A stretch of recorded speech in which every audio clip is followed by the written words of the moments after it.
갔을 거라 착각도 마라. 지금부터 뛰어 앞만 보고 뛰어 내 인생에 태클을 걸지 마. 네, 오늘 뉴스톱10이 준비한 첫 번째, 두 번째 소식은 김호중 씨 관련 이야기입니다. 자, 사고 전에 음주를 한 정황들이 드러나고 있습니다만 김호중 씨나 김호중 씨 소속차에서는 절대 음주 운전을 하지 않았다라고 주장을 하고 있습니다. 잠시 후 6시부터는 창원에서 김호중 씨가 공연을 갖습니다. 콘서트에 많은 팬들이 모여들고 있다고 하는데 그 소식까지 같이 준비했습니다. 지금 들으신 노래는요. 김호중 씨의 태클을 걸지 마, 이 노래입니다. 자, 안지정 기자. 네. 태클을 걸지 마는 원래 다른 가수가 부른 노래죠? 네, 원래 진성이라는 가수가 불렀는데 김호중 씨가 이 노래를 리메이크해서 부른 후에 오히려 더 인기를 얻었고 실질적으로 김호중 씨가 원래 성악가 활동을 했었거든요. 예. 성악가 트로트를 접목한 노래를 부르면서 차별화를 가지면서 많은 팬들을 모은 대중 가수입니다. 예. 자, 일단 논란의 김호중 씨 사건부터 정리를 해보도록 하겠습니다. 9일 밤입니다. 자, 유흥주점에서 집까지 대리기사를 불러서 돌아갔고요.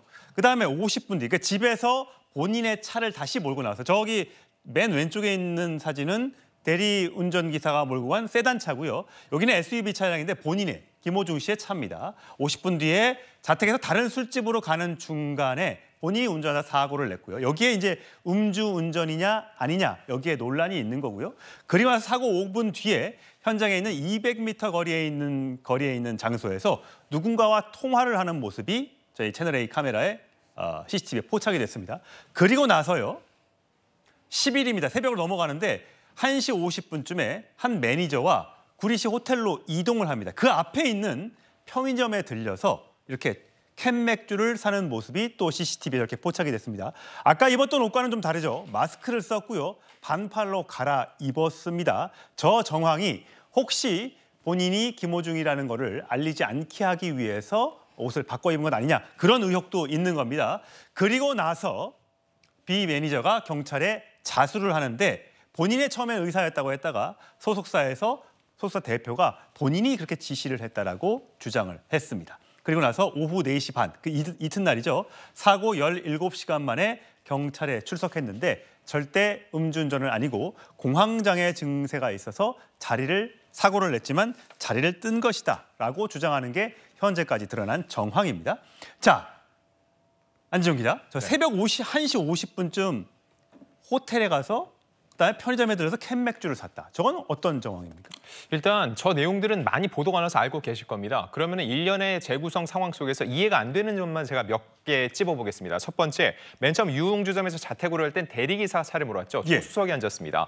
즉, 통상적으로 대리운전을 할 때는 술을 마셨기 때문인데 왜 저 때는 대리운전을 했을까? 이거에 대해서 김호중 씨 측은 분명 피곤했기 때문이라고 얘기를 했습니다. 예. 하지만 집에 간 다음에 다시 차를 몰고 나왔죠. 그 다음에 사고가 났습니다. 그 다음에 현장을 이탈해서 200m 된 지점에서 누군가 통화를 했습니다. 그게 공황장애 때문이라고 얘기를 했는데 통상적으로 공황장애가 발생하면 그 자리에서 전문가들에 의하면 움직이도 못할 정도의 큰 고통을 호소한다고 합니다. 하지만 주머니에 손을 넣고 전화 통화를 나누는 장면 자체가 정말 공황장애를 겪는 사람이 맞은지 의문이 들고요. 그리고 말씀하셨던 그 세 번째, 편의점에 들려서 구리에 있는 호텔로 들어가기 전에 캔맥주를 구입했다라는 겁니다. 예. 근데 앞서 소속사 대표가 했던 얘기 중에 이런 게 있습니다. 유흥주점에서 절대로 술을 마시지 않았다. 그러면서 그 이유는 공연을 앞두고 있었기 때문에 술을 마실 수가 없었다라고 얘기를 했습니다. 그런데 예. 정작 호텔로 들어갈 때는 또 캔맥주를 샀다. 이거 자체가 말이 앞뒤가 맞지 않는다는 거죠. 물론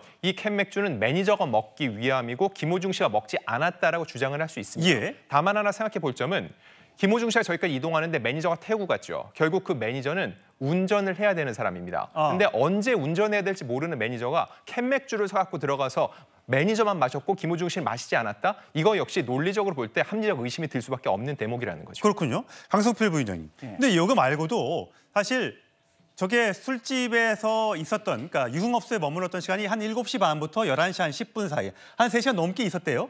그럼 그 전에 식사는 했느냐?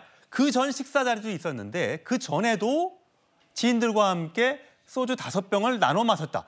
물론 그 정황에서도 김호중 씨는 술을 안 마셨다라고 주장할 수 있습니다. 그러니까 향후 보도를 보니까 옆에서 술 마시는 걸 본 적이 있다라는 뭐 진술 증언 때문인 건지 술잔에 입은 됐지만 마시지는 않았다라고 말을 했어요. 그러니까 제가 생각했을 때는 이 사건이 벌어지고 난 다음에 어떤 법적 조력을 받아가지고 여러 가지 알리바이를 좀 맞춰가려고 하는 듯한 의심을 할 수밖에 없는 대목이다. 우리 기자님께서도 말씀하셨지만 여러 가지로 이해가지 않는 부분 중에 하나가 사실 그 음주 운전을 지금 부인하고 있는데 그 이후에는 그때까지는 술을 마시지 않았고 그 다음에 사실 술을 호텔에 가서 마셨다고 할 수도 있는 거잖아요. 그럼 나중에 어떤 국과수에서 술을 마신 흔적이 체내에 남아있다는 것은 그런 알리바이를 하려고 하는 것이 아닌가라고 지금 의심할 수밖에 없는 상황인 것 같습니다. 맥주는 샀지만 마시지 않았다. 네. 뭐 이렇게 할 수도 있는 거고요. 사기만 샀다. 뭐 이렇게 주장할 수도 있는 거니까 아직까지 음주 여부를 저희가 정확하게 판단하기는 어렵습니다만 여러 정황상 먼저 1차 자리에서 이렇게 지인들과 함께 소주 5병이 들어갔다. 그러면 과연 김호중 씨는 한 잔도 마시지 않았을까라는 거에 대한 의혹들이 계속해서 나오고 있는 거죠. 자, 그렇다면 국과수가 조사를 했는데 사고 전에 음주를 한 걸로 판단이 된다. 이렇게 지금 나왔다는 거죠? 안지영 기자? 네, 맞습니다. 소변 검사를 했는데 소변 샘플에서 바로 이 음주 대사체가 발견이 됐다는 겁니다. 예. 이 음주 대사체가 직접적으로 음주운을 했다는 직접 증거가 되지는 않습니다. 다만 종합적으로 다른 증거들과 함께 정황 증거로서 사용될 가능성을 배제할 수 없고요. 경찰이 지금 압수수색에서 여러 가지 CCTV 동선이라든지 파악을 하고 있거든요. 이런 과정 속에서 직접적으로 지금 본인이 음주 수치가 나오지 않았기 때문에 김호중 씨가 음주를 했다고 단정지을 수는 없죠. 그럼 종합적인 상황 분석이 필요합니다. 그럴 때 이 음주 대사체가 나왔다는 것 자체가 사고 전 음주를 했다는 하나의 정황 증거로서 확인할 수 있지 않을까 하는 생각이 드는 지점입니다. 예, 72시간 전이니까 사흘 전까지 술을 마신 게 일부 몸속에 남아있을 수 있는 정황, 이게 있다는 거죠. 그러니까 전날 마셨을 수도 있고 그 전에 전날 마셨을 수도 있기 때문에 이것이 음주운전을 반드시 했다라고 볼 수는 정확히 없는 상황입니다. 자, 정혁진 변호사님. 네네. 근데 지금 2차 유흥업소, 1차에 그 식당에서 술자리 한 것도 있고요. 2차에 술집에 같이 갔을 때 동행했던 사람들, 여러 사람들이 있는데 그중에 한 명은 래퍼, 가수라고 하고요. 저희 채널A가 단독으로 확인한 결과 또 한 명은 유명 개그맨입니다.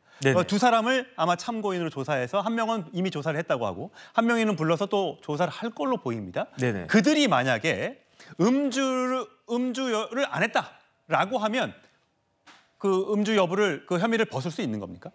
그러기는 쉽지 않을 수 있죠. 왜냐하면 정황 같은 것들 이게 법적으로 굉장히 여러 가지가 걸려요. 첫 번째는 음주 운전만 해도 형사처벌받지 않습니까? 그런데 도로교통법에 따르면은 혈중 알코올 농도가 0.03% 이상이 나와야 돼요. 그런데 김호중 씨 관련해서는 혈중 알코올 농도가 나올 수가 없단 말이죠. 그렇죠. 안 그러니까 나왔죠. 제가 판단했을 때는 단순히 음주 운전했다라는 것만으로 처벌을 받을 수는 없을 것 같다. 그런데 중요한 건 뭐냐면은 도로교통법에 사고 후 미조치죄가 있는데 그건 무슨 말이냐면은 교통사고를 낸 운전자는 즉시 정차해야 된다. 그다음에 내려가지고 필요한 조치를 해야 된다. 이렇게 되어 있거든요. 만약에 이걸 안 했을 경우에는 5년 이하 징역이나 1,500만 원 이하 벌금에 처해지는데 이 사고 미조치죄는 100% 걸릴 것 같고요. 이거는 이제 기소되면 무조건 그 유죄가 나올 가능성이 굉장히 높아 보이고 그다음에 여기에 추가적으로 또 어떤 법이 있냐면 특가법이 있단 말이에요. 특가법에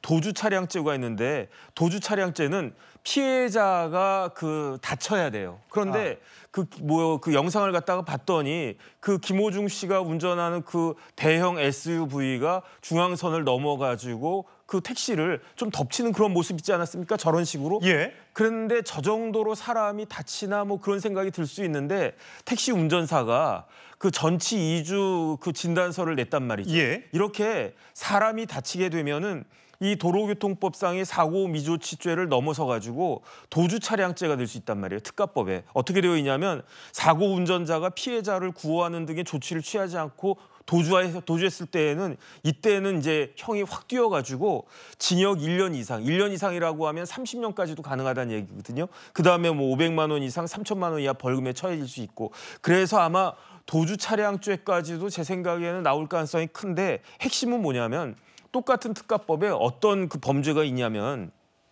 위험 운전 등 치사상이 있어요. 아. 쉽게 말하면 음주운전을 했는데 그랬는데 사람을 다치게 했을 경우에는 이때는 또 형량이 또 굉장히 올라가는데 예. 이때는 어떤 경우냐면은 음주로 인해서 정상적인 운전이 곤란한 상태에서 자동차를 운전하다가 사람을 상해에 이르게 한 경우에는 이때는 위험 운전 등 치사상인데 이때는 굳이 혈중 알코올 농도가 뭐 0.1%냐 0.2%냐 그것이 없다고 하더라도 정황상 음주가 있었고 정상적 운전이 좀 곤란하다 이것만 인정이 된다라고 하면 특가법상의 위험 운전 등 치사상죄가 성립될 수 있을 것 같은데 이거는 결국은 담당 재판부가 여러 사람들의 진술이나 그 이후에 여러 가지 보여준 그런 모습들을 보고 아, 이 사람은 술 마신 게 확실하다 싶으면은 아마 그 위험 운전 등 치사상 죄까지도 성립할 수 있을 것이 아닐까 저는 그런 생각이 듭니다. 예, 저 화면에 보시는 저 장면은 술집에서 나와서 대리운전을 불러서 집에 가는 모습.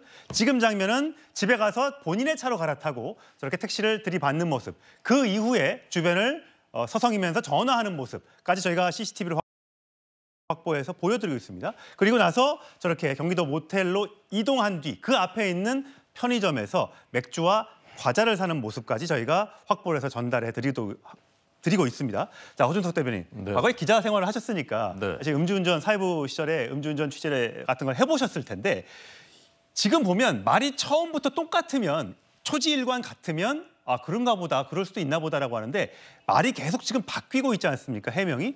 이건 어떻게 봐야 됩니까? 저는 뭐 이 김호중 씨 과거에 이제 경연 프로그램 나왔을 때부터 제 사실 마음으로는 응원하는 그런 그 입장이었는데 이번 대처하는 모습들 보면서 뭐 이 사고 자체도 매우 이제 그 안타까운 일이지만 그 이후에 대처하는 과정에 대해서 이제 국민들이 좀 뭐랄까 좀 화가 많이 나신다 이제 그런 생각이 들고요. 아, CCTV 참 무섭구나 하는 생각을 조금 전에 보면서 했습니다. 이제는 뭐 숨길 수가 없는 겁니다. 이게 어떨 때는 CCTV가 무섭고 어떨 때는 이제 고마운 건데 디지털 기록들이 다 남아 있으니까 어떤 얘기를 했는데 그 다음에 반박하는 것들이 나오고 또 새로운 것들이 나오고 그래서 정말 거짓말을 하기가 어려운 그런 세상에 살고 있다. 저는 이제 몇 가지 그 앞으로도 이제 나오는 주목하는 것들이 개인적으로 있는데요. 일단 처음에는 그 소속사 대표 등이 술자리 하는데 인사하러 갔다고 하지 않았습니까? 근데 거기 3시간이 넘게 있었더라고요. 그리고 보니까 동석자가 뭐 유명 래퍼 출신 가수도 있고 그다음에 또 아까 취재하신 바에 의하면 개그맨도 있었고 그러니까 이제 남의 술자리에 이제 인사하러 간 게 아니라 사실상 술자리의 주인공이었다 이제 그런 유추가 가능하지 않습니까? 그렇죠. 3시간 넘게 있었으니까요. 네네. 그리고 그 전에 또 신사동의 식당에서 또 뭐 소주 5병을 6명이 또 이제 나눠 마셨다고 하고, 그러니까 여러 가지 정황들이 자꾸 의심스러운 것들이 자꾸 생긴다. 두 번째는 이제 그 녹음 파일이 있다는 그 보도들이 있습니다. 사고 직후에 매니저한테 내가 사고 냈다. 이거 대신 네가 출석해라라는 그 녹음 파일이 있다는 보도들이 있었는데 여기에 대해서 뭐 소속사도 경찰도 공식적인 시인이나 부인을 하지 않고 있단 말입니다. 그런데 이 녹음 파일을 만약에 경찰이 갖고 있는 것이 맞다면 결정적으로 이제 그 수사를 국민을 바꾸는 스모킹건이 될 수 있다. 이제 이 부분이 주목되고요. 그다음에 이제 범인 도피 보도를 보니까 교사는 아니라 하더라도 직접 범인 도피를 그 본인이 지시한 건 아니라 하더라도 방조죄도 처벌받을 수 있다고 하더라고요. 그러니까 옷을 받고 있고 자기 옷을 대신 매니저가 입고 가고 하는데 그것을 몰랐겠느냐. 그것을 알기만 했더라도 범인 도피 방조죄로 처벌될 수가 있다는 부분. 이 부분 주목되고요. 마지막으로는 뭐가 더 나오겠다. CCTV가 매일 하루에 2개씩 이렇게 나오고 있지 않습니까? 이런 디지털 기록들 숨길 수가 없는데 앞으로 더 나오게 되면 또 뭐라고 어떻게 해명을 할 것인가 이런 부분들이 좀 주목됩니다.